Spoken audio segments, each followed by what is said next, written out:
సీతమ్మకు హనుమ ముద్దు బిడ్డ. నిరంతరం ఆమెను సేవిస్తాడు. ఆ తల్లి నుదుటిపై సింధూరం ధరించడం చూసి, ఈ తిలకం ఎందుకమ్మా అని అడిగాడు. ఇది మంగళదాయకం, సౌభాగ్యకరం. నేనిలా ధరిస్తే నీ స్వామి రామచంద్రుల ఆయువు పెరుగుతుందని అంది.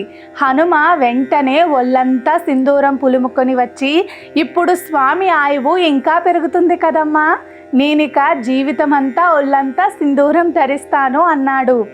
రావణుడు సీతను అపహరించాక ఆమె జాడ అంతుపట్టలేదు. సీతమ్మను వెతకగలిగిన వాడు హనుమంతుడు ఒక్కడేనని రాముడికి తెలుసు. ఒక ముని శాపం కారణంగా హనుమకు తన శక్తి తనకు తెలియదు. జాంబవంతుడు తదితరుల మాటకై సముద్రం దాటాడు, లంకను చేరాడు.